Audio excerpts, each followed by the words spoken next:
The Canadian Health Services and Policy Research Alliance is very pleased to have been a sponsor of Virtually Casper. On behalf of our executive committee, I'd like to congratulate Casper for an excellent first foray into online engagement with stakeholders from across our community, including researchers, practitioners, and policymakers. A pivot to focus on COVID-19 ensured that the content was relevant to all of us in all these sectors in these challenging times. Congratulations on an outstanding lineup of speakers. While the pandemic has shown a light on many problems in our health and social care systems, it's also bringing us together in new forms of collaboration. At the Canadian Health Services and Policy Research Alliance, we look forward to working closely together with Casper in the future.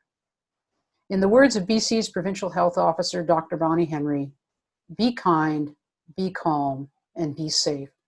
Thank you.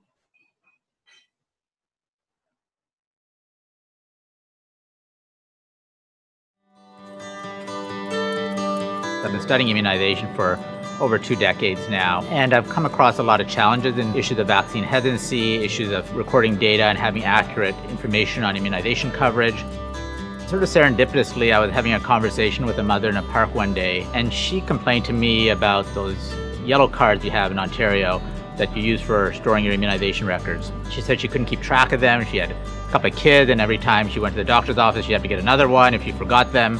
And she said, if I can do my banking on my phone, why can't you put this immunization record on my phone? I heard about Can Immunize through people at my work. Immediately it was like, how come nobody's done this before? This seems so obvious. This is great. Nobody misses those yellow cards.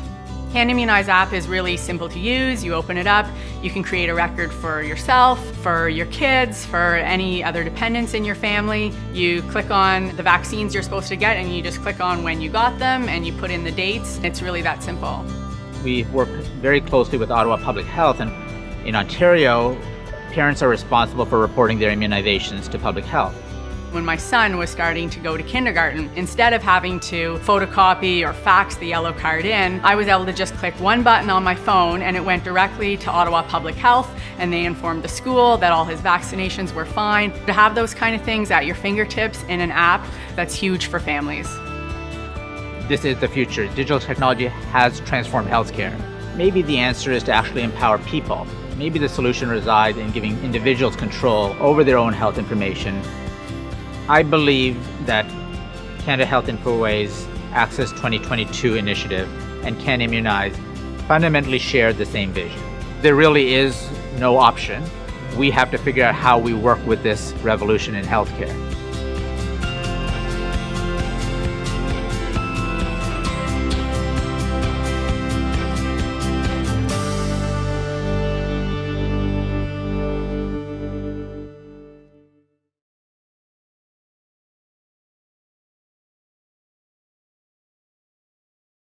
So, bonjour à tous. Welcome everyone to this opening session and the official launch of Virtually Casper.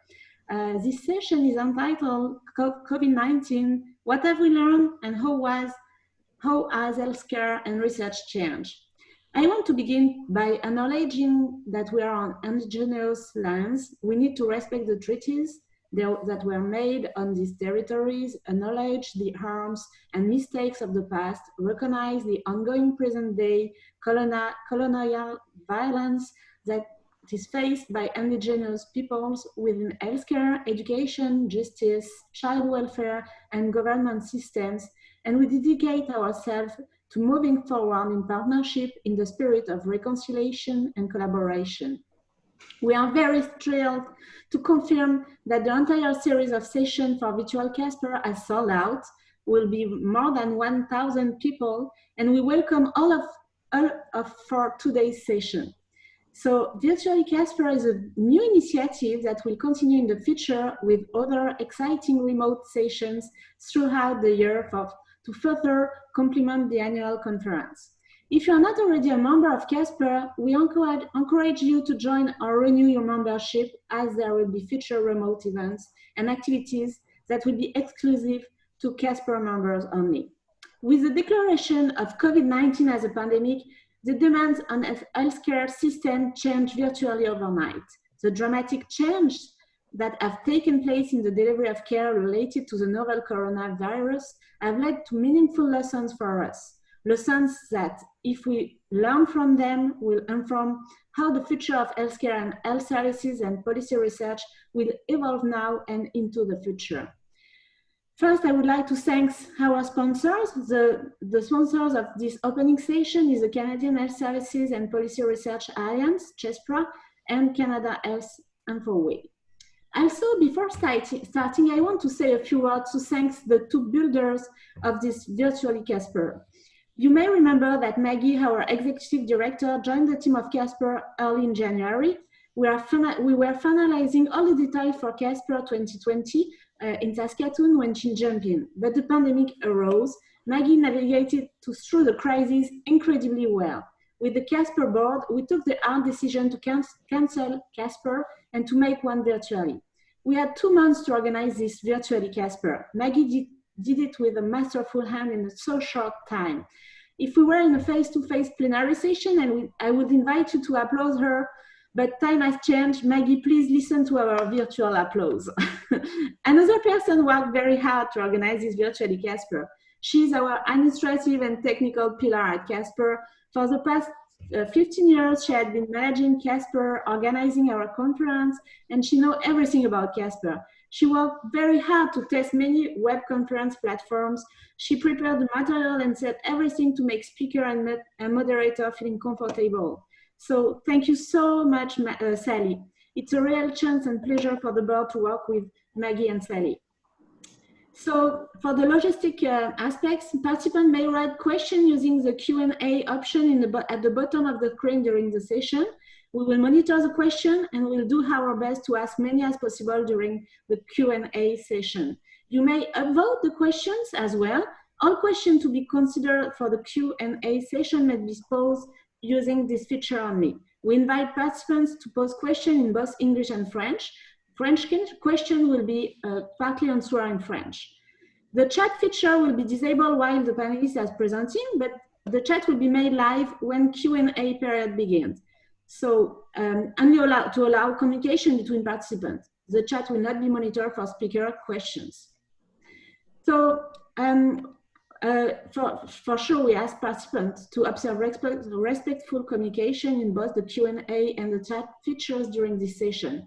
So please note that all the session will be recorded, and I am pleased to introduce our wonderful panelists for today's session. We are very happy to have Michel Grignon, who is a professor at the Department of Economics, Health, Aging and Society at McMaster University. We have Sasha Bhatia, who is a Chief Medical Innovation Officer at the Women's College Hospital. And we have André Picard, who is the health reporter and columnist at the Globe and Mail. So I will invite Michel Grignon to begin his presentation for 20 minutes. Thank you very much, Roxane. So let me start with sharing my screen, so that should work if I remember how to do it. Okay, share screen, here it is. I have a few slides to show, here it is. And I think I can even do a full screen mode. So bear with me, it should go black for a second, and then, is it good? Do you see the slides? Okay, excellent. So this is, well, so first of all, I would like to thank Casper very much for the invitation, for suggesting that I give that talk. I don't want it to be a lecture. I really want it to be a dialogue, so don't get me wrong. I love doing monologues. That's what I do for a living, but I really encourage dialogue. I'm not too sure of what I'm going to say, and really I want to throw some ideas, and I hope that they are going to be taken up and we can start a discussion today, because we are in uncharted territory, extraordinary times, and so of course we are discovering what we can do, what we can say. The talk is going to be organized into three sections. Sorry. Yeah. So I will start with explaining briefly how we make decisions on allocating resources in normal times, and I will then contrast those normal times with the same process, but when there is a crisis. I will then explain the two major features that distinguish crisis from normal times, and these features and how these features require a change in our resource allocation process, or at least what I understand of that. So the first thing is that in crisis, we don't have the information and that we need, and so uncertainty becomes front and center. There is uncertainty in normal times, but in times of crisis, uncertainty becomes really a major issue, and the methods that we need to use are different. Namely, we have to use something that's called option value when we deal with that level of uncertainty. The second feature of crisis is that in crisis, the fairness consequences of our choices are much more vivid. Also, they become front and center. It's not that they don't exist in normal times, but now we are faced with them all the time. And so we realize that the principles that we use at an intuitive level in normal times they need to be thought through, and so very often they are conflicting. So we need to be able to get to the core of our societal values in order to understand those conflicting principles. And I will conclude very briefly on the third section on resource allocation to avoid crisis. It's very good to know what to do when there are crises. It would be even better not to have crisis, but in order to do that, we also have to revise and redesign the way we allocate resources. So let me start with the normal times. So the first thing I would like to say is that a healthcare system is, at the core, a mechanism to allocate scarce resources. Resources are always scarce, no matter what, and the reason why is that they are limited in finite amounts, whereas the needs that we have are unlimited. So that's what makes the resources limited. It means that any healthcare system has to make decisions about life and death. It has to make decisions about quality of life, more or less quality of life. With infinite resources, of course, we could prevent more, we could treat more, we could save more lives, we could avoid more complications of diseases and health shocks. But because resources are finite and then scarce, we can only prevent up to a point, we can only treat up to a point, and the point in question is when resources are exhausted. As simple as that. So what happens beyond that point, when resources are exhausted, is something that we call avoidable death or avoidable loss of quality of life. So that's why we ration, and all healthcare systems ration, and that's the normal life of healthcare systems.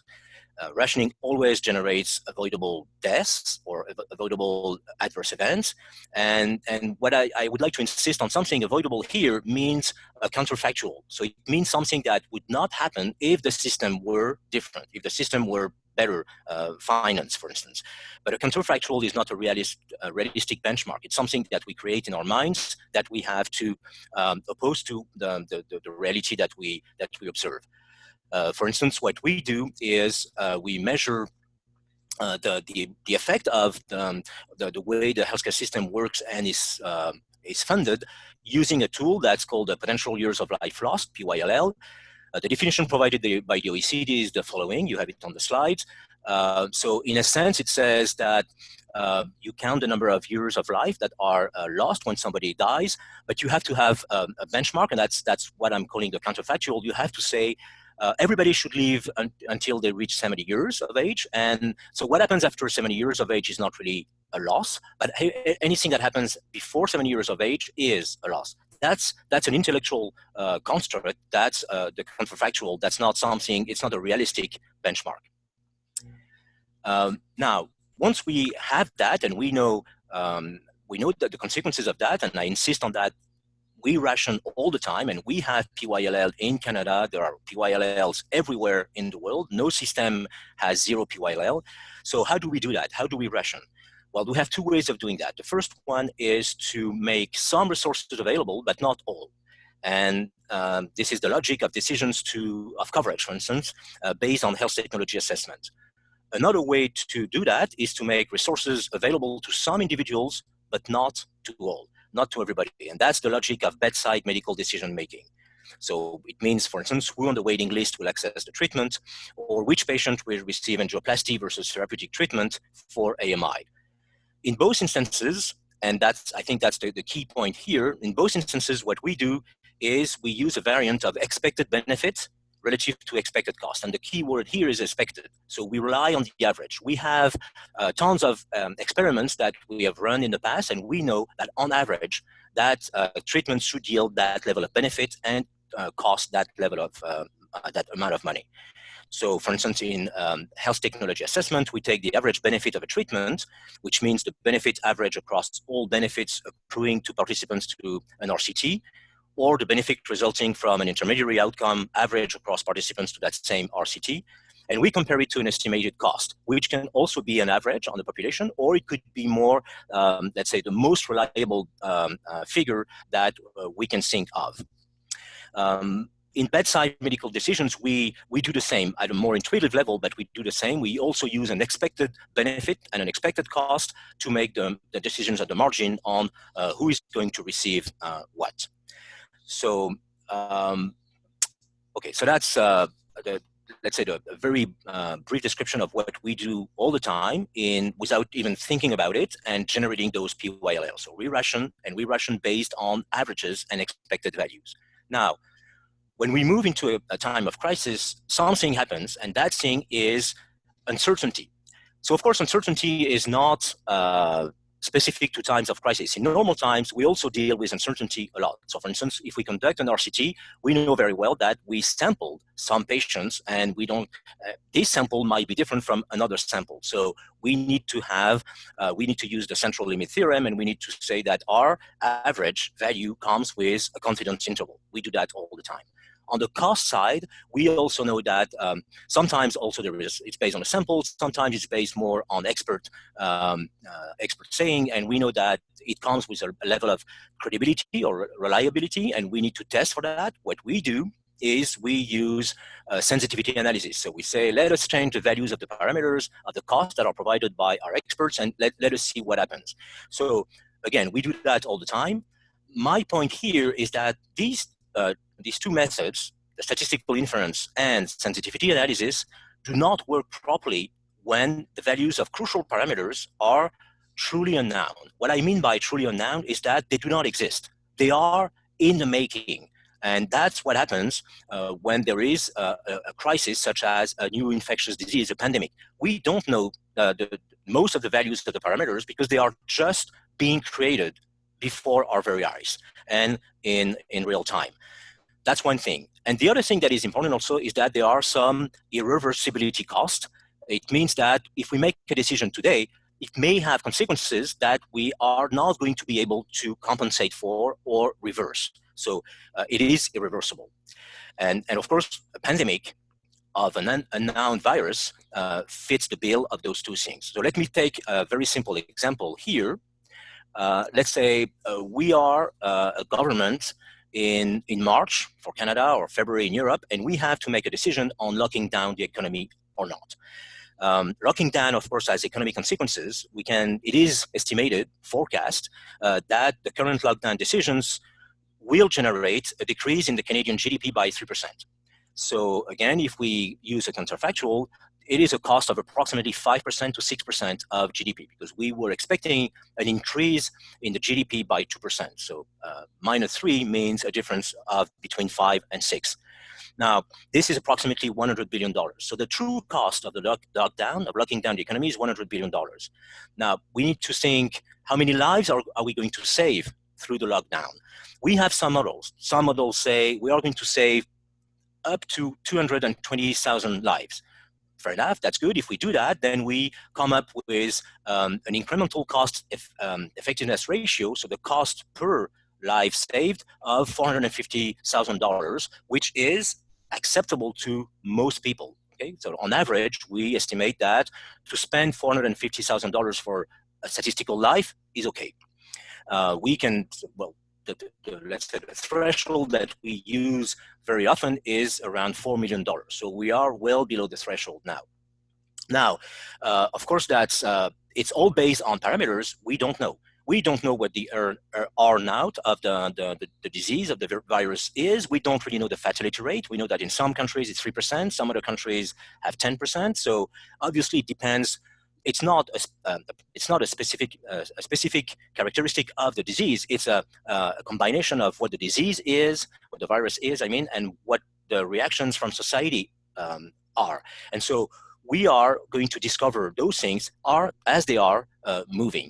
The key point here, I think, is that when we have to make those decisions in real time, we are faced with something that's called a random walk. So the main thing that is going to determine the values of those parameters, it is the value of the parameters today. And that's the definition of a random walk. And when you are faced with a random walk, it's not a binary experiment. You cannot sample a reality and run an experiment 2,000 times and then get an expected value out of that. There is only one true value, and that true value is in the making, again, before your very eyes. Okay, so that's the first thing. The second characteristic of that pandemic is that, of course, if we make a mistake, and again, we don't have the value of the parameters, but if we make a mistake, instead of 220,000 lives, if instead of saving 220,000 lives, we may kill 220,000 people, or we may kill 3 million people. And when these people are dead, they're dead forever. So we have to make decisions under a huge amount of uncertainty and that those decisions will have dramatic consequences and non-reversible consequences. So this is why governments are using a tool that is used very often in business, but maybe not very often in healthcare decisions, which is something that's called as option value. So you are going to make the decision that is going to buy you time and have the lowest level of consequences. So it may cost a lot to lock down the economy, but on the other hand, because you don't know how many people would die if you don't lock down the economy, you use the option value, you buy time until you know the true value of the parameters. So that's one thing. Option value is a key characteristic of times of crisis and allocating resources in times of crisis. The second thing that characterizes periods of crisis is fairness. So again, fairness is not a new question. We have to deal with fairness issues anytime we make an HTA decision. That's for sure. And well, we have many examples of that in the past, that purely HTA decisions purely based on incremental cost effectiveness ratios can be sometimes rejected by the population. But what I'm saying here is that in times of crisis, fairness issues are in our face. We have to make decisions that are going to be decisions of life and death for this patient. It's not a statistical patient, it is this patient. For this patient, I have to make a decision to take off that patient from a ventilator and to give the ventilator to another patient. It's in my face as a healthcare provider, and I have to make decisions. And then we realize as a society that the decisions we are making are using principles that can be conflicting. Principles that are all very good and respectable in and of themselves, but these principles can be in conflict with each other. And so let me give you an example, for instance, of these principles. So one principle in fairness is to say we should maximize benefits, which in a sense looks very much like the HTA. But then when we start looking at that, we can think, well, is it benefits in terms of the number of lives or in terms of the number of life years? So should we save the young, or should we save everybody at the same rate? But another principle is also that we want to give priority to the worst off.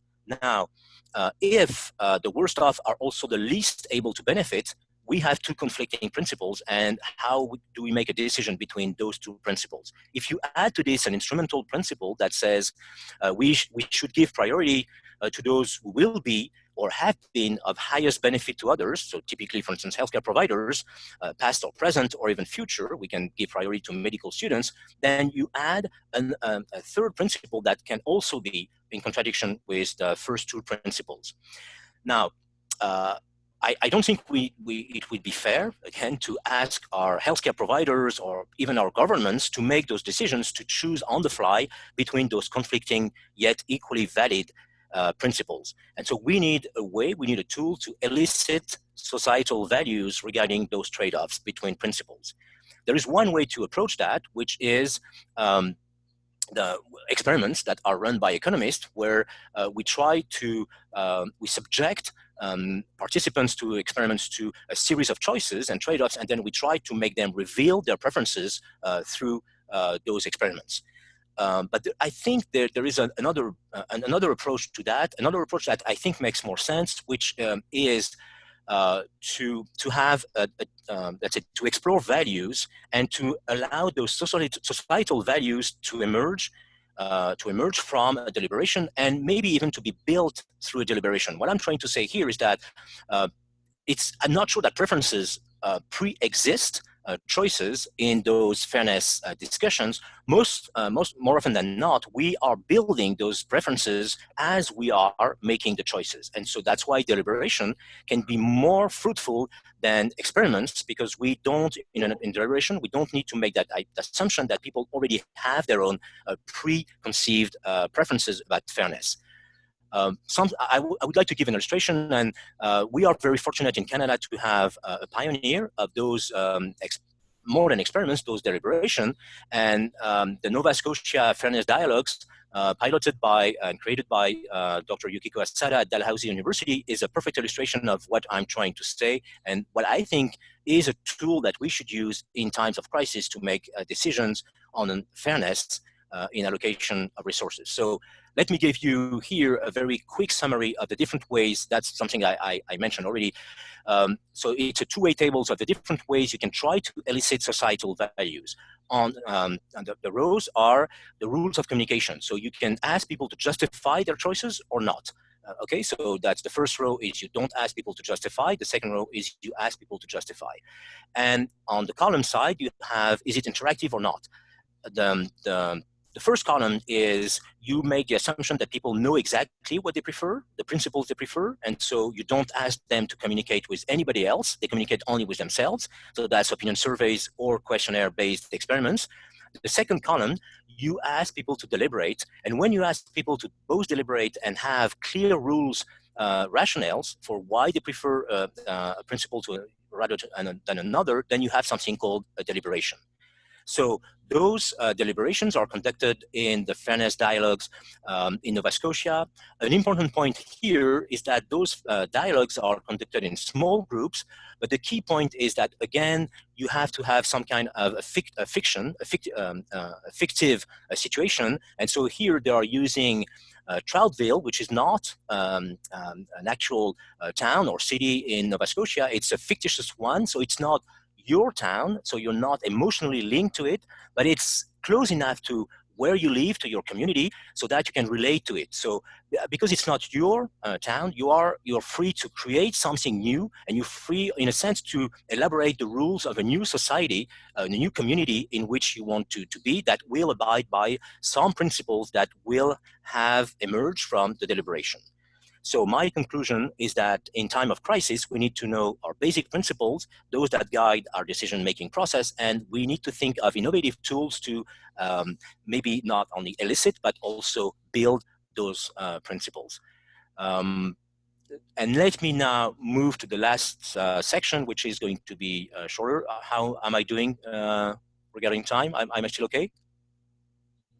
Okay, good. Thank you. So my last section is about not so much what we should do when we are in a time of crisis, but what we could do to make sure we don't have to face a time of crisis. And so here, what I would like to say is that when COVID-19 hit Canada, obviously we all realized that we had not enough testing capacity, we had not enough PPEs, protective personal equipment. We didn't have enough ventilators. We didn't have enough resources to do case tracing properly. And at a global level, we also realized that research and development, the funding for research in infectious disease was appallingly low. So sometimes it peaked a bit after SARS, for instance, but then it went down at an appallingly low level since, let's say, 2006 or 2007. Now, it means that we are not prepared, and that generated a crisis. If we had been prepared, and we know that countries such as South Korea or Taiwan, which were well prepared, they didn't have to lock down their economies. And so they, in a sense, they pretty much avoided the crisis. So we are faced with that choice. If we don't put enough resources when we are in good times, then we have to face the consequences, which is a crisis. So this lack of preparedness is very often described as a lack of, let's say, of risk aversion, or sometimes some kind of we simply don't care. I don't think that's true. I think what we are it's not a matter of here of playing a lottery, which is the crisis versus not playing a lottery. I think we are faced with two lotteries here. The first lottery is that we don't spend the resources, and that when the virus comes, we are in a state of crisis. But the other one is also a lottery. We spend a lot of resources, and these resources are wasted. They are lost. And yes, when the crisis comes, we are super prepared and super happy. But if the crisis never comes, I mean, the pandemic never comes, then we have spent resources for nothing. And so each year we play a lottery in a sense. If the pandemic doesn't show up, we lost at the lottery. We lost all these pieces of equipment, all these resources that are not used, that are simply idle.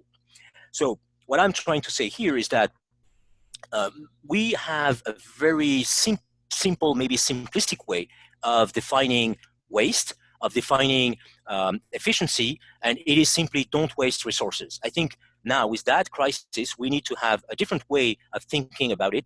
I don't have the answer, to be honest with you, but we need to think of ways to define waste in a more probabilistic way. So what is the expected value of waste, and how can we redefine efficiency faced with that? Again, I don't have the answer, and I don't think the answer will come from economics. I don't think the answer will come necessarily from any kind of academic discipline. I think it's also a matter of societal values, but even maybe at a deeper level than what we said with fairness, it may be a matter of self-identity, of self-definition. How do we see ourselves as a society, and what is our attitude toward those two lotteries that I just described? And so I think I'll finish here. If I have a little bit more time, I can do a summary in French, but if I've already exceeded my time, which I usually do, I can leave it here. You have 2 minutes left. 2 minutes? Okay, so let me try to do it. I can speak very fast in French. Okay, so I'll do it. Donc, ce que j'ai dit, très rapidement, il y a 3 parties dans ma présentation. La première, c'est comment on prend des décisions d'allocation de ressources en temps normal. Et ce que j'ai dit, c'est qu'en général, on utilise la valeur attendue ou la valeur moyenne. On a toujours des raisonnements sur la base de la valeur moyenne. Quand arrive une crise, on est confronté au fait que ces valeurs moyennes ne fonctionnent pas toujours, ces raisonnements en valeur moyenne ne fonctionnent pas toujours, et on doit avoir une attitude différente face à l'incertitude et aussi face à l'équité. Donc face à l'incertitude, en fait, on est en face d'un processus aléatoire qui est en train de se dérouler devant nos yeux. Et donc, ce n'est pas que les valeurs des paramètres sont inconnues et qu'on doit arriver à les retrouver à partir de sondages ou de choses comme ça, c'est que les valeurs des paramètres sont en train de se créer devant nos yeux.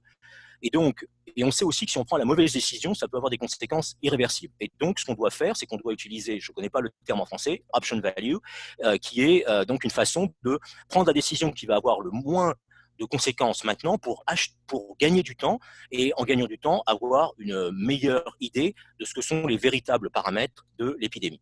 La deuxième chose qui caractérise une crise, c'est que les décisions qu'on doit prendre en termes d'équité sont beaucoup plus cruelles, elles sont beaucoup plus visibles que dans le régime normal. Et donc, on doit prendre des décisions. Quand on prend des décisions comme ça, en termes d'équité, on se rend compte que les principes qui gouvernent l'équité et qu'on utilise en général peuvent être parfois en conflit.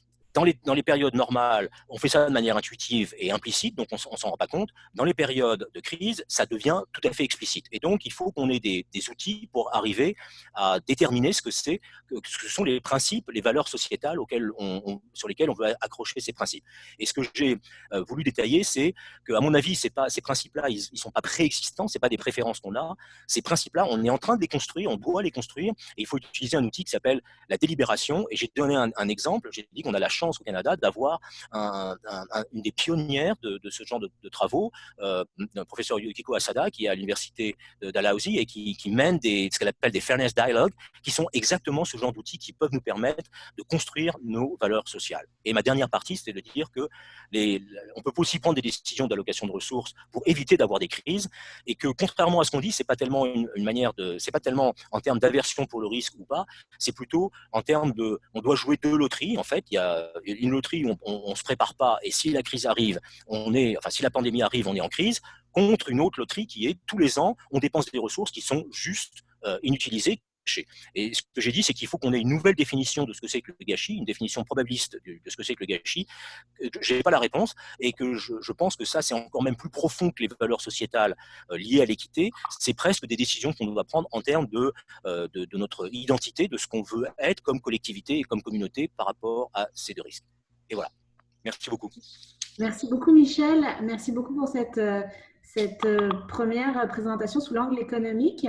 Peut-être que je t'inviterai à... Voilà, merci. So, thank you very much, Michel, for this economics point of view of the crisis. I will invite Sasha for a 20 minutes talk to start. Thank you so much, Roxanne. Thanks everybody for having me, in your living rooms or in your offices or wherever you are. I have to say, when I agreed to do this talk, I was actually a bit nervous about giving it. And for those who know me, know I'm probably not all that nervous usually. And probably a couple reasons. One is being sandwiched between two eloquent speakers like Michelle and Andre is a difficult position to be in. Second is I needed to create all new material. So I often think, when you're a researcher, you're a bit like a stand-up comedian when you have to give talks. Usually you have a canned set of material that you can go and you can do. And, usually stand-up comedians, my sister used to be a publicist for stand-up comedians. When they get new material, they go to small comedy clubs, across, different cities where they play and usually bomb in front of like 20, or 25 people. And then they refine their material. And unfortunately, this crisis has forced me to change all of my material on the fly.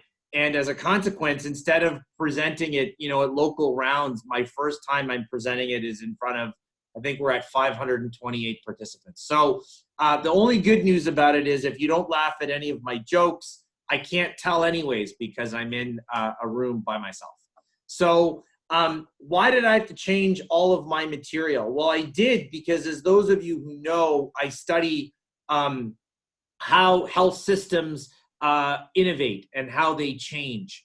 And most of my talks, and research have been why there have been challenges around adoption of virtual technology or new models of care involving virtual care. And for those of you who have been on the front lines in clinical practice over the last couple months have noticed that healthcare has fundamentally changed in the way that we deliver care. And I'm going to talk a little bit about why I think healthcare has changed. The idea of something called the cost of contact, which is a relatively new concept, although it's not all that new. It's just not something that providers have thought a whole lot about. I'll talk a little bit about what's happened at Women's College Hospital, briefly, which is where I practice, and how this is actually been laid bare, in the ground in frontline providers.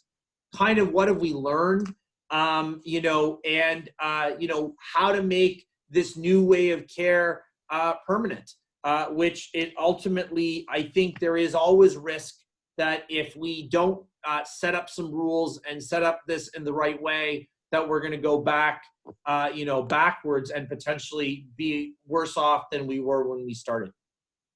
So to get started, the reality is that if you go into hospitals like mine or you go into doctors' offices, you won't see a whole lot of patients. But it doesn't mean that care isn't being delivered. It means the pandemic has forced us to reconsider something that Will Falk and I have called the cost of contact. Costs of physical interactions with our healthcare system have been there, since the beginning. If you think about it from a patient perspective, patients bear the majority of those costs. Anytime you have to, take time off work, find childcare, be able to drive sometimes at a distance, bear Toronto or traffic, for example, pay exorbitant amounts of money for parking, and then wait hours on end to get a 5-minute appointment with a doctor. That's all cost. But for a healthcare system, none of that cost is borne by the system itself. that cost is, the providers bear none of that. However, COVID-19 has changed the equation around costs of physical interactions, because at this point in time, we now have to add in physical risk of infection, both for patients and for providers. And we also then have to bear in costs on supply. Michelle talked about protective equipment. In a time when there is scarcity of personal protective equipment, thinking about specifically who needs to come into hospital and when that protective equipment needs to be deployed is something that infection prevention and control folks at hospitals and doctors' offices and community health agencies are thinking about all the time. So the bottom line is COVID has fundamentally shifted our thinking around the idea of the cost of contact. And as a result, our health systems have had to adapt in two ways. One has been thinking about, well, who needs to come in the first place? And the second is, if they need to be seen, how do we see them? And this is where virtual care has become an incredibly powerful tool to keep both patients and providers safe while still allowing capacity within the healthcare system to be able to take care of those that are the sickest. So, when we talk about virtual care, I'll just use a very simple definition because there's a bunch going around, there's a bunch of terminology. But what the simplest definition that we use is virtual care is really care that is disaggregated from time and space. Notice I don't mention technology because the technology actually doesn't matter. Normally, since the time of Hippocrates, we've basically had doctors and patients or nurse practitioners and patients having to be in the same room at the same time to be able to deliver care. Virtual care just means that you can either deliver care at a distance where they don't have to be in the same place, or you can deliver it at different times, or you can do both. And the technology just becomes a tool that can be deployed to facilitate that level of care. So if you think about it, if you don't worry about the technology, I mean, to be perfectly honest, I talk a lot about virtual care. The technology and the modality is actually less important than the system change that it is required to make it happen. It's just a tool like any other tool that we use. If you think about redesigning care with the idea of disaggregating care over time and space, you can actually do a lot of things. So let me just quickly talk about what's happened at Women's College Hospital. So since the time of the pandemic, and even before that, Women's College, an academic ambulatory facility in Toronto, has focused its attention on trying to think about how we deliver care differently. And virtual care has kind of been in our DNA and has certainly been integrated in our strategic plan. So we didn't just think about doing it, we thought about how to do it right. And as a result of both COVID and this need to protect patients and providers, enabled by, and giving a lot of credit to government, changes in billing codes that have allowed for virtual care, because that's been a really big concern. We've actually shifted our volumes such that over 90% of our visits at Women's College have been done virtually. This has either been through video visits or been through phone. And what's been interesting is if you look at subspecialty medicine as an example, that's like cardiology, gastroenterology, and others, we've only seen a 14% drop overall in volumes in the middle of a pandemic, which is actually remarkable. For those who remember back to SARS, what happened was there was a massive drop in all activity as we tried to keep people out of hospital. But that ultimately meant that care was being delayed, at least on the ambulatory visit side. And remember, a lot of patients who have chronic disease were stuck in this dance where at one time we want to protect them from coming into hospital, and the other time we need to deliver care because they might have a chronic disease that might exacerbate. Virtual care becomes a great way that we can actually be able to manage their chronic disease, and at the same time keep them out of hospital. So what I would say is we've actually been able to do that. And on the flip side, what we've also been able to do is develop COVID-related virtual programming, and other hospitals have done this as well, for things like if you've got a patient who's COVID positive, we have a program called COVID Care at Home, which has managed well over 125 patients who are COVID positive by our primary care doctors, all virtually. So all of them have been able to get virtual video visits either by telephone or video with portable oxygen saturation monitors that have managed their oxygenation levels. And as a consequence, again, these are patients you would never want to bring into hospital but still want to provide care. These patients have predominantly been able to be managed at home. And we, in fact, in our 125 patient experience, none of them have had to be admitted and only 2 have had to come to the emergency room. We've been able to do this in areas like dermatology, where we've actually managed our 100% of our visits that don't need a biopsy virtually. And this is meant through a combination of video text, where we've taken photos and sent photos of rashes to our doctors, and our doctors have been able to do diagnoses either over the phone or by text. So what have we learned in this whole process? I think one of the biggest barriers, to be honest, of virtual delivery of virtual care has been the fact that people always said, well, doctors aren't going to like it and patients aren't going to like it. There was an adoption problem. The reality is in our experience, and admittedly, it's still brief, patients really like it.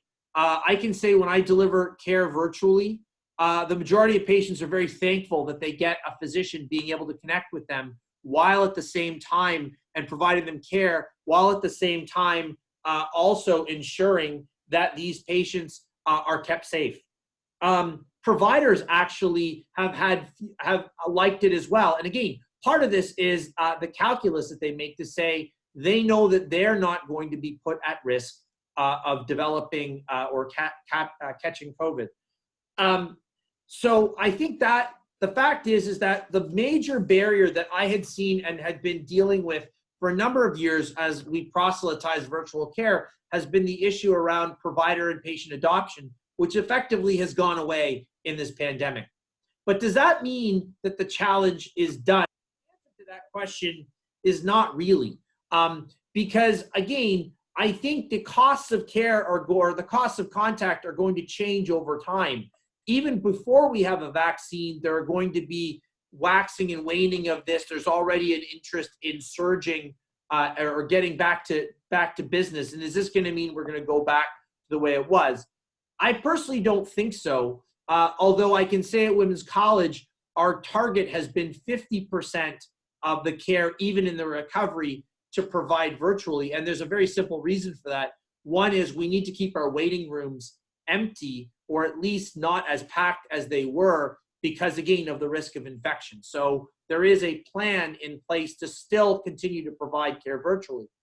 But there's a few things to figure out, which, again, this is how, I'll kind of begin to think, to leave you with some food for thought. The first is, implementation was really haphazard. And that's not meant as a criticism in any way. It just meant we had to do this all really fast. And so clinical guidelines around what patient needs to be seen by what modality has not really been made clear. So let's take a very simple example. Say you're a primary care doctor you have a patient who has upper respiratory tract symptoms and you're suspecting they have COVID. You cannot examine them because that's one of the major challenges of virtual care, at least until we can figure out how to use wearables and integrate those. So now what do? Do you send the patient for a chest x-ray to assess their lungs? Do you send them to an assessment center to get a swab? Do you actually bring them in person into your office, recognizing that there might be a risk that they have COVID, but they might have other things? Do you send them to the emergency room? So which patients need to be physically seen? Which patients need to be able to can be appropriately managed virtually? And what are the decision trees are much more complicated in a world where we have many different channels to manage. Most of the virtual care that's being used now is actually still telephone and a bit of video. We have not really used asynchronous messaging, which is text and email, partly because of funding issues, partly again because there's a lot of workflow things to manage. And I think that's unfortunate, because I think the efficiency gains in asynchronous messaging, particularly for those with chronic diseases, will be good. We don't fundamentally understand the relationship between virtual care and appropriateness and outcomes. There is a belief, and I think it is a belief, that virtual care will lead to higher efficiency healthcare. And I think right now that's an assertion. We haven't totally figured that out. There are certainly colleagues that I know, and I've done this myself, who, because we cannot examine a patient, we send them for a test, whether it's an x-ray or blood work or some other thing. So there is a risk that we could be increasing utilization as opposed to decreasing utilization in terms of downstream testing. There is also the possibility that we do not send patients for as much stuff. So that's something that certainly needs to be worked out. There's certainly no real understanding of the link to outcomes. Research that's been done on virtual care, and we've certainly done a bunch of it, have suggested that it's no worse. There are some suggestions that in some instances it might be better, but that's all been done in the setting of research. What's been so fascinating here is we have this massive natural experiment where we've seen 10 or 20-fold increases in virtual care, not just in Ontario, but across many jurisdictions. So what is that natural experiment going to lead to in terms of care for our patients? I think there's a lot of work that we need to do, not just now, but as we move into the recovery phases, where we're certainly not going back to business as usual. So in terms of the pathway forward, I would just end on us thinking about how we use this as an opportunity to redesign the services that we deliver in healthcare. Because again, there is an old adage, never let a good crisis go to waste. And I think there is a great opportunity here to change the way we deliver care for patients and providers. And so very simply, because I'm a cardiologist, and as anyone knows, cardiologists are very simple people. They think of things in very simple algorithms. I would ask two questions as you're thinking about redesigning healthcare. One is, in any interaction that a patient has with the healthcare system, you have to ask the question, is it medically necessary? This is where the whole choosing wisely story does link in. Do we really need to do that procedure at this time, or that test, or that visit? And if it is necessary, can it be done virtually? And if you ask those two very simple questions, imagine how you would change the way we deliver surgical services, for example, where much of the preoperative work could either be eliminated or could be virtualized. Imagine how we change the way we deliver mental health services. And imagine how we might change the way we deliver the management for patients with chronic diseases like diabetes. So I'll stop there, but merci beaucoup tout le monde, and thank you very much for your attention. Thank you very much, Sasha. I will invite André to give a talk for 20 minutes too, and after we'll have the Q&A period. Great, thank you, and thank you to the other presenters for the great talks. I'm going to be much more general and less academic, maybe less insightful, but I want to focus specifically on some of the lessons of COVID-19, and I welcome the opportunity to get away a bit from the pandemic journalism and to reflect a little bit about the longer-term lessons that have come from this whirlwind few months of changes. So I want to say that I think it's still too soon to say if we've really learned anything, unfortunately. I think the proof that we've actually learned will only come in our actions in the longer term. So I think we've reacted to challenges, to many challenges. We've reacted well to some, poorly to others, but we haven't yet shown that we're ready to innovate and to reform. So as Sasha said, we don't want to let this good crisis go to waste. And it's not sure that we're going to do that. We have a tendency to fall back on our old ways, no matter how bad they are. But there's no doubt that COVID-19 has provided us with an education in many, many areas, everything from epidemiology to parenting, public health to elder care. Who could have imagined 2 months ago that people would know what an epidemic curve was, that they talk about R-naughts at the business, at the kitchen table and so on. So we've changed the language of medicine, changed the language of public health for good and in some cases for bad.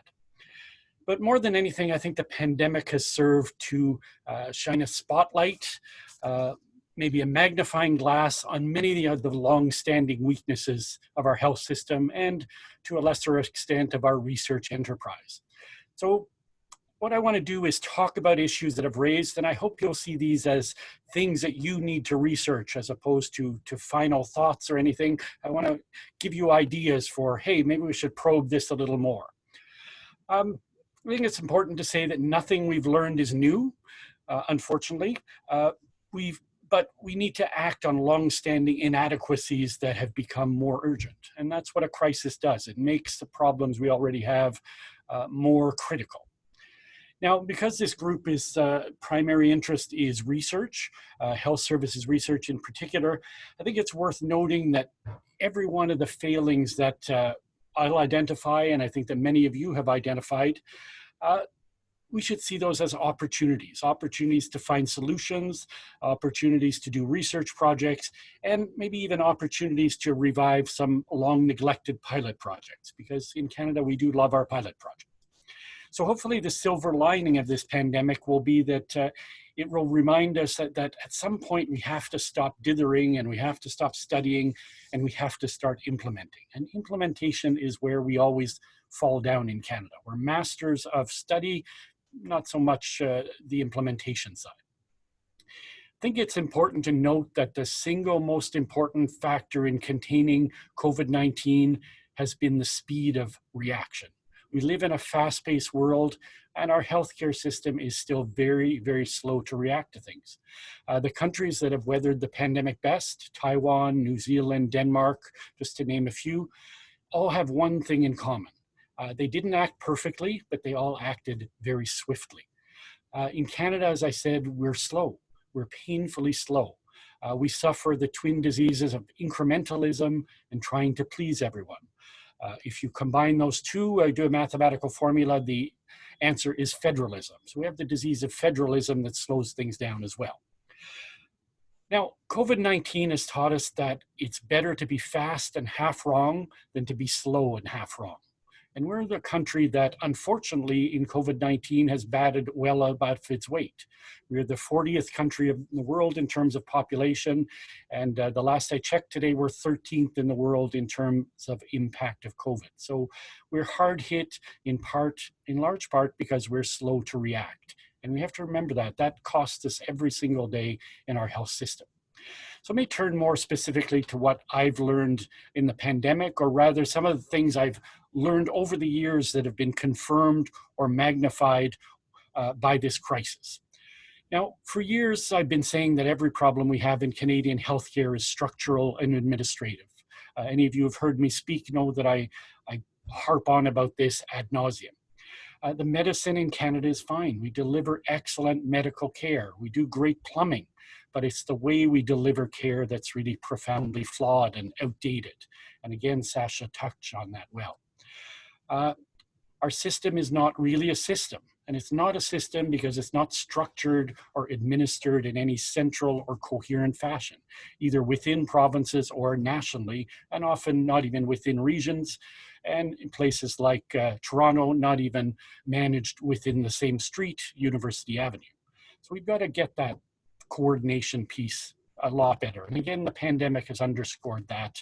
We see these great differences between outcomes in very small geographic areas, and it doesn't really make sense. The pandemic has also reminded us that our health non-system is very hospital-centric. Hospitals were tremendously well prepared for COVID-19. They learned from SARS, they learned from H1N1. Of course, there were some failures, PPE, worry about ventilators, things like that, but overall, hospitals have done remarkably well. But the organization and response of our hospitals has made the inadequacies of the other parts of the system even more glaringly obvious. Healthcare is a people business. But during the crisis, we've been reminded time and time again that we don't have a coherent health human resource plan. Well, maybe that's actually maybe too generous. We don't have a health human resource plan at all, let alone a coherent one. Hospitals tend to have the staff they need. They're organized, but home care, long-term care facilities, home care groups were short thousands of people. And many people have suffered as a result. Mostly elderly, frail patients have suffered tremendously because we don't have an organized personnel structure. Now, all the technical stuff in the world that we can do is no substitute for the people. And when the people are missing in the equation, there's too much suffering. So we need to get that number of staff right, but also the mix of staff right in all parts of the system. And again, we saw that glaring failure in long-term care, not having the right mix of nurses, PSWs, etc. Hospitals, long-term care, home care, they essentially all have the same clientele. The bulk of care delivered is primarily for seniors and frail seniors, seniors with chronic illnesses, with cognitive issues. But each of these parts of the system or of the non-system get radically different funding and organization. And that's troubling, a troubling, often lethal incoherence that we've seen. People weren't dying in hospitals for lack of food and for lack of being changed, but they were doing that in home care, and that shouldn't be acceptable. Now, some people say the solution to this is to expand the Canada Health Act to include long-term care and perhaps home care, and of course pharmacare, the debate we had before that we've forgotten, to include all those things in the Act. I'm not sure, I'm not convinced that opening a Pandora's box of the CHA is the best approach, but I think we do have to really figure out what's medically necessary, to use the vague language of the Act, and what isn't. More precisely, we have to clarify what's covered by public health insurance, what's not. To me, that's the single most important policy issue we need to resolve before we can fix our health system writ large. And again, the pandemic has really underscored this. The carnage that occurred in long-term care facilities has made this debate even more urgent. We're leaving people at the curb because we're not funding properly when they get older and in greater need. Another important lesson highlighted by the pandemic is that hospitals don't have to be bursting at the seams. Hallway medicine doesn't have to be the norm. Beds don't have to be overflowing with alternate level of care patients. All these things were magically resolved overnight because there was a crisis. Now, of course, emptying our hospitals has had consequences. It's had effects that we don't know yet, some severe repercussions, some collateral damage that we haven't yet measured. But we have to figure out that there were some benefits from this. Of course, the solution to our alternate level of care problem shouldn't have been shipping people off to long-term care to suffer and die, but it's reminded us that it has to be solved.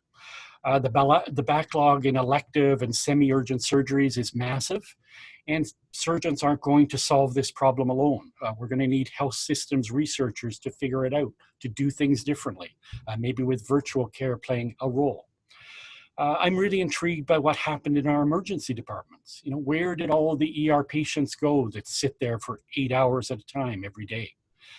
We heard some horror stories about people not seeking care because they were afraid of COVID-19, but not everyone's at home dying of heart attacks. Not everyone is being treated online. I think we really need to figure out where they went and what it can tell us about how we deliver care. We really have to learn from this phenomenon. We can't just blithely return to hallway medicine being the norm. Of course, we've learned a lot about virtual care, and Sasha covered this thoroughly, so I'll just mention it in passing, but I think what he said is important. Patients like virtual care. They've always wanted it, and we finally found a way to do it. Doctors like it too, if they're paid fairly. But I think we have to remember that digital health often works poorly for those who need it the most, rural and remote areas. And it's because the poor quality of our Wi-Fi network. So we have to deal with some technical issues, but again, it's the philosophy that we have to adapt more than anything else. Something else that's been exposed horribly during the pandemic is the data gap in Canada. And that's of particular importance to this audience. We're terrible at collecting and sharing data. And as a result, we're obviously bad at using it productively. While thousands of people were dying in seniors facilities, really thousands, we couldn't actually know how many people were in long-term care beds. We don't even have that most basic of information. We become obsessed with reopening our economy, but we don't have the basic information to make those decisions soundly, like where is community spread happening? Data really matters, and we don't invest enough in it. The last thing I'll mention health-wise is that the health crisis has really underscored the importance of social determinants of health. Inequality is rampant in our society, and the virus has made it much more visible. It hit the vulnerable hardest. The single most important health initiative that has been taken during this outbreak has not been a public health measure. It hasn't been a medical intervention. It's been income support. And we forget that. We don't give the government enough credit for that. That's what they've done on the income side, federally and provincially, is really important. Finally, I haven't said much about research specifically. I want to run it to give you ideas about things that need to be probed and looked into. But I think there's one really unfortunate impact of the epidemic on researchers. It's really hit women hard and young researchers really hard. The pandemic has in many ways thrust us back into the 1950s, where women are taking all the burden of childcare and parenting, and they're struggling to do their jobs, to work more than 24/7. Far more men have published during the pandemic than women, and we can't allow that to continue. We can't afford to cast aside their contributions or to throw away 20 years or 30 years of progress. So the last thing I want to say is the real lesson of the pandemic: communication. Communication is so essential in health and health research. The master communicator of COVID-19 has been Bonnie Henry. She showed us how you can convey complex issues to the public in an understandable and a coherent and a sympathetic way. And we can all take a really important lesson from her as you discuss your research and the changes that we need. So again, thank you for the invitation, and I look forward very much to the question period. Thank you very much, André. So thank you very much to all of you, the three panelists, and thank you to all people on the chat, on the Q&A, who are very active and put lots of very interesting comments and also ask many questions. So I will try to manage all the questions in a set. So we will start with a question from Michel, the question is about his presentation, and the person is asking, how can you make sure that PYLL criteria does not disproportionately harm disabled people and lead to economically led eugenics? Yeah. So that's a great question, and I was not clear enough. I realize that now. So PYLL is not a criterion for allocation of resources. It's more a measurement tool. So when we make decisions on allocating resources, it has consequences, and those consequences can be measured using the PYLL. But nobody ever says that we are going to use PYLL we're not going to try to minimize PYLL, for instance, as a way to make decisions on allocating resources, because that would lead to some kind of, if not eugenics, but at least some kind of age-based discrimination. So, sorry, I was not clear enough. Now, having said so, it is true also that if we make decisions based on, let's say, not saving a life, but the number of years of life, implicitly, we are making decisions that are favoring the younger age groups relative to the older age group, because let's say, statistically, an older patient has fewer years to live. That's true. So it's not the PYLL per se, it's the quality, and we do that all the time. But again, it's implicit. It's not a principle that we made explicit. Thank you. So we have lots of questions about virtual care. Sasha, I think your presentation, we have lots of questions about virtual care and about your presentation. So we could ask you, I will try to make a summary of all these questions, but we have question about, do you see virtual care sustainable for times out of crisis? What role do third-party virtual platforms have in this new world of virtual care? What are the implications for privacy and protection of personal health system information in the context of virtual care? So maybe, Sasha, you could give us your medical or clinical point of view, and after we could ask André and Michel their point of view too. Of course.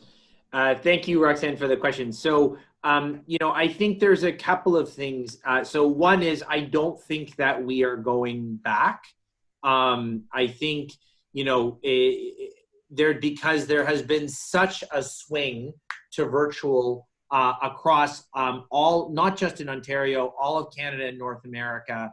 I think while there will be, you know, say we're at 70+% now, maybe we go back to 50%, but I think it will be I would be very surprised if we went back just to 10% after this, because remember, we're not out of the pandemic. This is going to be going on for some time. So people will get used to delivering care in a certain way. The one caveat I would say is the government, again, enabled this by use of funding codes and fee codes.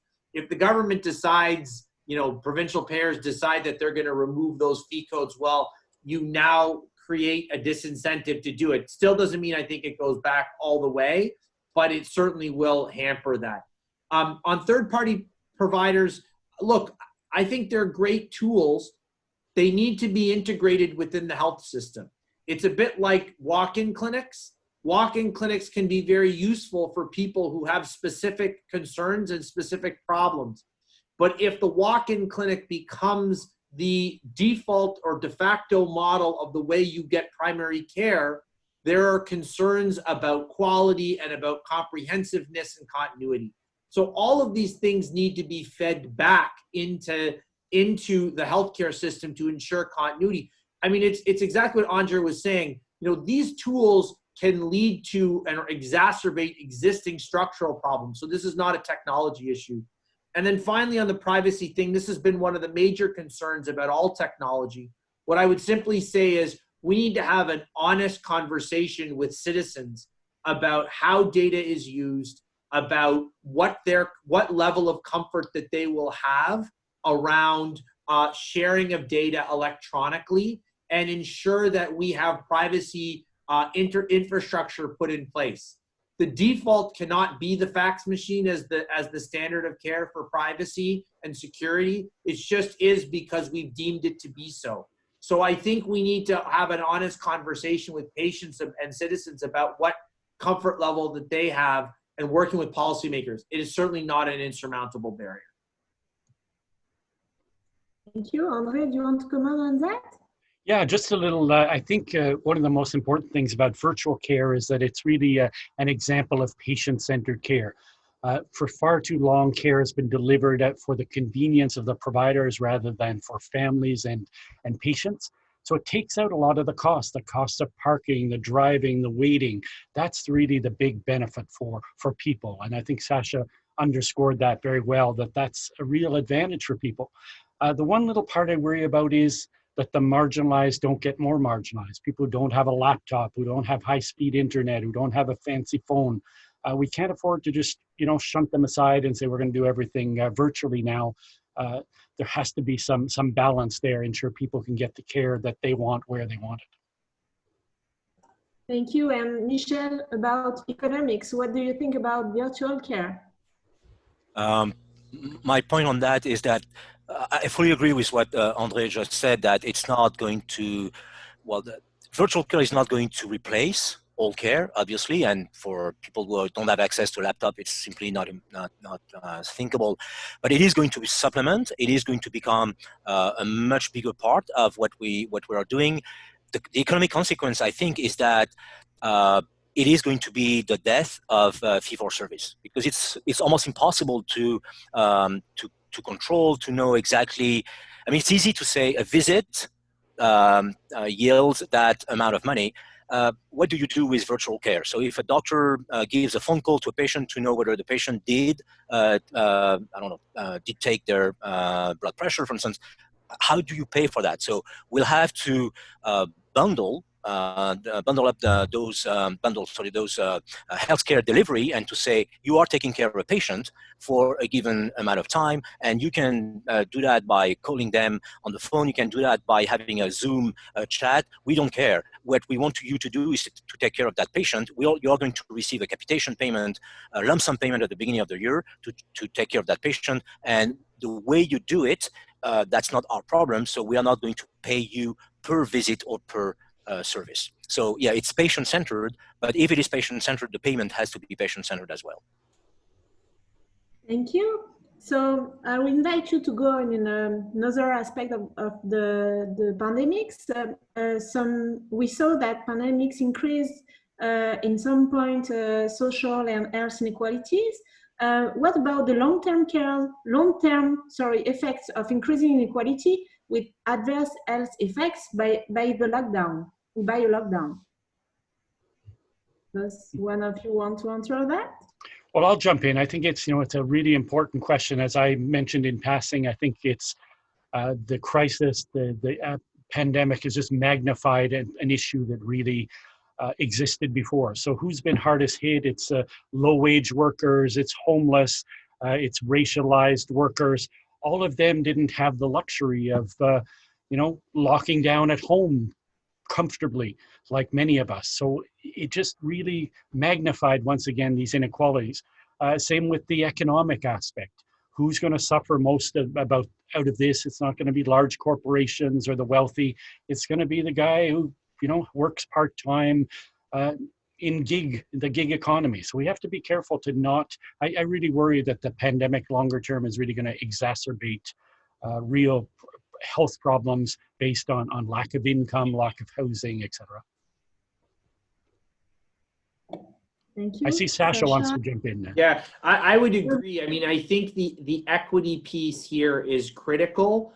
I just a comment that Andre made about virtual care is often people think the equity is they don't have access to a phone. What we've often found is actually it's a safe space where they can actually have a virtual visit in their home. So for example, if you're a 20-year-old woman who wants to have a visit with their family doctor about birth control options, but you don't have a private space to actually go and have a virtual visit in your house, that is a real concern.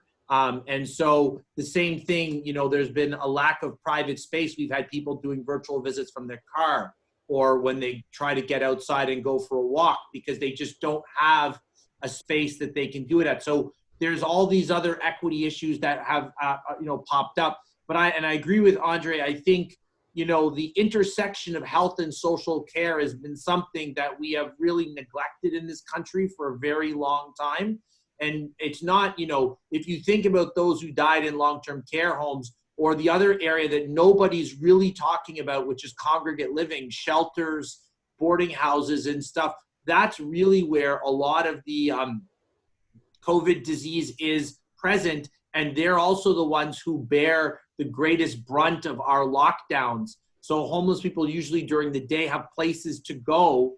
Most of those places now, because they can't stay at the shelter during the day, those places are now off limits to them. I think we're just exacerbating so many of the issues of social care that we ultimately have constantly neglected. Thank you. Michel, you want to add something? Very quickly, and so I'll give maybe the rosy picture here. United Kingdom or England, maybe it's only England. England has been tracking the mortality disparities, social disparities in mortality for many years now.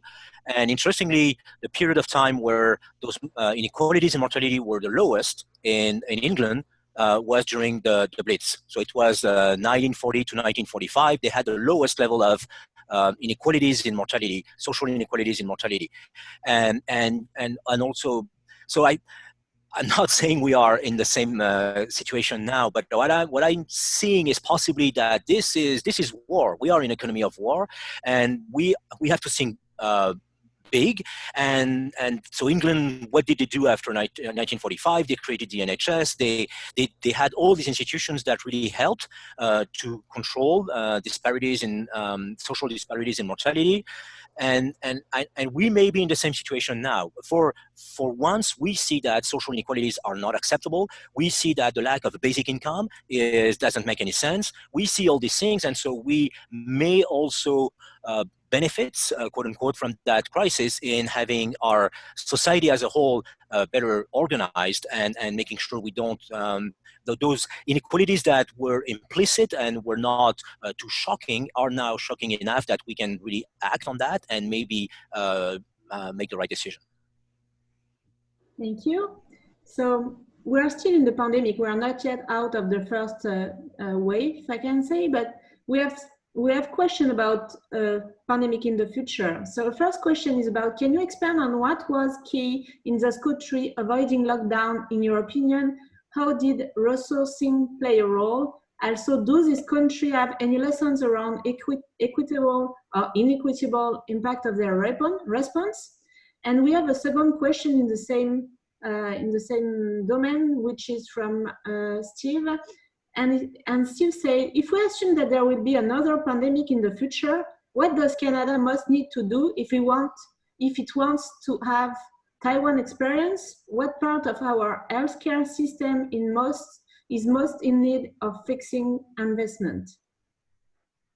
Well, I'll start if I can. So I think we have to be careful. I think there's a lot of culture involved. I don't think Canada can ever be Taiwan. They're an island to start off with, a very obedient society. So there's all these cultural issues that come into play. But I think, as I mentioned in passing, I think the really important distinction, the countries that did well, is they just did stuff and they did it quickly. They didn't necessarily do things that were right in retrospect, but they said, we're going to get out there and we're going to do it. And they really, the public listened. They listened to their public health officials. They embraced them. And we saw that even within Canada. Which jurisdictions had the best outcome? Well, it's BC. Why did BC have such good outcomes? Because they had a great communicator who were able to rally people. They let public health take charge. There wasn't this muddle between politicians and public health officials like we see in Ontario. Somebody was in charge.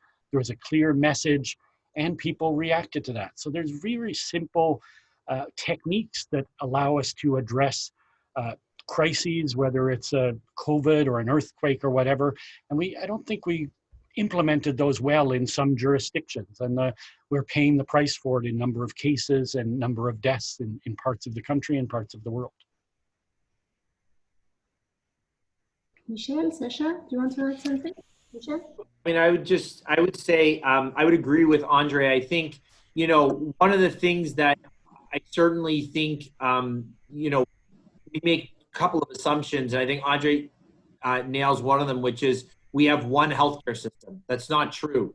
We actually have multiple healthcare systems in Canada, including the federal government. And where we do well is where there are clear areas of accountability. So nobody, everyone always, picks on hospitals as being the big, bad, well-funded places. But the reality is hospitals have a clear line of accountability, which is to the provincial governments and provincial payers. Everybody knows who's their boss, and there are clear structures that work. And in a pandemic, I think as Michel said, it's a bit like war. Like we are operating in a command and control structure where people have jobs and everybody knows what to do. Where have we really fallen down are in areas where the lines of accountability are not clear. And in Ontario, for example, public health is not clear whose job it is. And the thing I would suggest is when you look at the Trinity Bellwood experience or the park experience, the challenge is you had different messages from different politicians and different public health officials. And that's not a political comment. That's just a structural comment.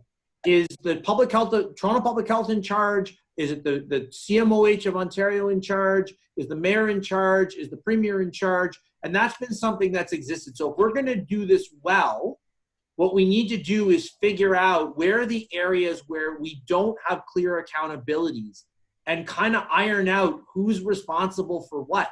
And I think when we do that, I think ultimately that leadership will lead to hopefully the right investments, but also the right accountabilities when things go wrong. Michel, you want to add something? Yep. No? Very quickly. So I think most of the countries, let's say Taiwan, South Korea, but I would add Germany also to that set. And I fully agree with André. I think there are cultural differences, but still there are something they did and they were able to do was testing. And so the Germans tested like crazy, and Taiwan did the same. And we in Canada, we didn't have the capacity to test as much as we should have tested. And then also we didn't have the capacity to trace cases. Korea, they did also something else that doesn't really concern us, because they used to have, let's say, it's a cultural trail. So in South Korea, patients were shopping around hospitals. It was very common for a patient to go from one hospital to the next and then decide on where they wanted to go. Well, not good in time of pandemic, so you don't want that to happen. So they solved that before. They benefited from the MERS crisis before being hit by the current one. And also Germany is a good example of they have double the ICU capacity that we have. So their healthcare system was never too on the brink of collapsing the way our system was. So I think, but those three things of course cost a lot of money, because it means you have to have all this testing capacity that is going to be wasted if you don't have a pandemic. So it may be wasted 20 years in a row. So you have to make that choice. And I think that's a discussion we need to have. Thank you. Another bridge in our healthcare system during the pandemic was long-term care. So a quick question, but maybe a very long answer. What have we learned about long-term care, and what lessons should we do we have about that? Do you have a point of view of that? Do you want to comment on that? Well, I think the long-term care is going to be the big lesson that hopefully that we'll learn. And I think what we've learned is it's not just about facilities, it's about how do we and how do we treat our elders who are in need. So I think we have this, again, if you look at Ontario, you have a Ministry of Long-Term Care, and it's really a ministry of nursing homes. And that's not what we need. We need a ministry for seniors care, get the right care at the right place at the right time. Some people need home care, some people need acute care, some need institutional care, some need support for their caregivers at home, and we have to figure that out. We send people to these institutions by default, and we have far too many people institutionalized in buildings that are old and run down and shared toilets and stuff that just shouldn't exist in 2020 that was maybe appropriate in 1960, but it's not appropriate today. We have to fundamentally rethink how we deliver care to seniors. And remember that the vast majority of them are very healthy, but we have to really, when they're not healthy, we have to have that continuum to ensure that we don't toss them overboard, which is what we're doing now. I agree with Andre. What I would say is long-term care has benefited or maybe been subject to, a lot of opacity. It's a culture of opacity. It is hard to understand exactly what the difference between a retirement home is, adult living, long-term care, who funds this, who funds that. And it's sort of in the shadows of complexity and this idea of regulation that I think a lot of atrocity happens. I think there needs to be a lot of transparency as to what it is we're talking about. I mean, most average Canadians, ask them what a nursing home is, a retirement home is, they will not know. And they're fundamentally different.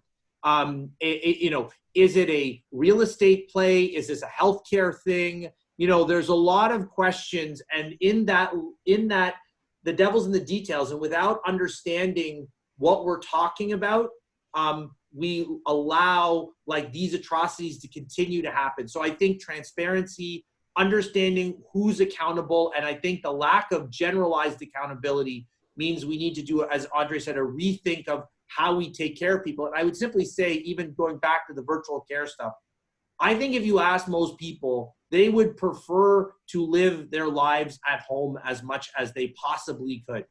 And we actually have a bunch of tools that would allow people to live at home as much as possible. What if we as a nation said, the default is that you lived your best days and your last days out at home, and it was only in the absence of your ability to do that, when we've tried everything else, do you end up at a long-term care home facility?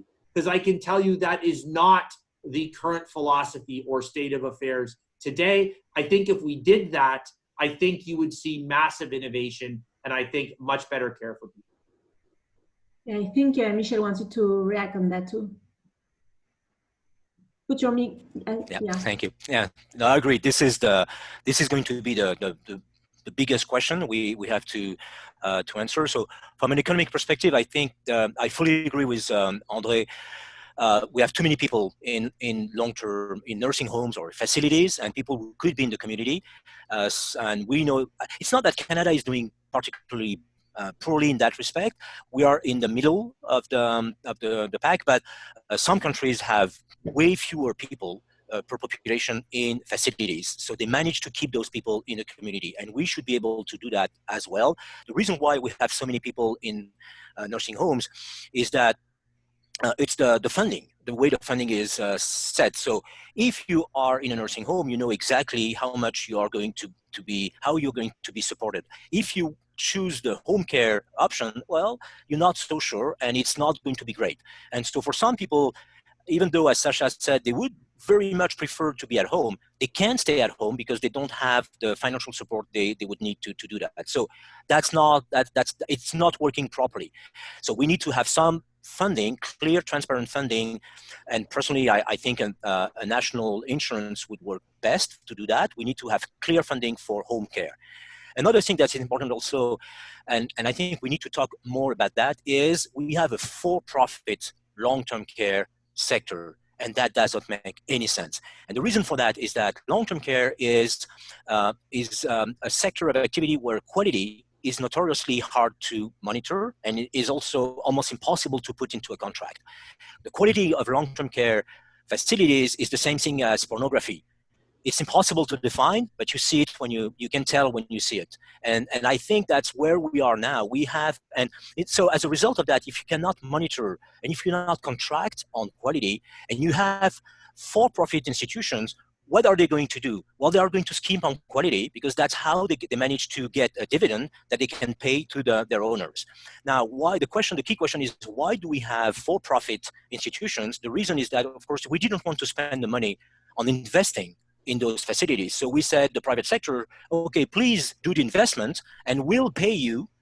The interest are going to be paid to you as profits, which means, in a sense, we are paying the interest on investments we didn't want to do in the lives and the quality of life of seniors who are in for-profit homes. And the current crisis is showing that, it's atrocious. The difference, the outbreaks that really went wrong in Ontario are overwhelmingly in for-profit institutions. So now it's really glaring at us in the face, and I think we should do something about that. It doesn't make any sense to have a for-profit institution in long-term care.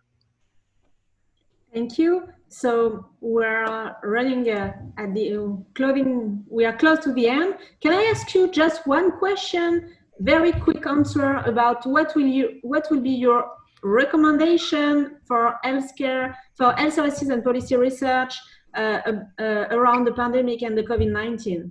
One recommendation, one thing important. So I think I'll start again. I think the one thing is give us some research with actionable things to do. There's a lot of opportunity coming out of this. Give us something that's actionable, doable now, especially in long-term care. It's really urgently needed. I would agree. I think this is not the time to build more frameworks. This is the time to just do stuff that policymakers will care about and the public will care about. And let's not worry about about the next paper. Let's worry about how it gets into it's two important things that get into the hands of decision makers. Okay, I'll do something am I mute or? No, it's okay. No, I'm good. Okay. Okay, I'm going to do something really bad. I'm going to plead for myself, and I'm going to say, I'm going to ask Statistics Canada make the residential care facility survey data available to researchers. It's not available. There's no way I can access, even in the RDC, there's no way I can access to the residential care facility survey individual data. I don't know why, because there's nothing private here, there's nothing confidential. I suspect some facilities were not happy that researchers like you would get their hands on that data. I wonder why. So please, StatsCan, if you want to do us a favor, make those data available. Thank you very much. So I would like to thank you, to thank all of you, our speakers from today's session. And I would like to once again acknowledge the sponsors of this session. So the Canadian Health Services and Policy Research Alliance, thanks Diane, and Canada Health Infoway. Thank you to all of you who participated today in the audience. Your enthusiasm for participating in Virtual Casper was so appreciated, and you were so dynamic. It was very difficult for me to manage the question. We look forward to bringing you more online content in the future. We'll be sending out an evaluation form to all participants at the end of Virtually Casper. So we invite you to please provide us with your feedback, and don't forget to join or renew your membership to Casper. We thank you for participating. Be safe, everyone, and thank you very much to our panelists. Thank you very much. Bye. Thank you.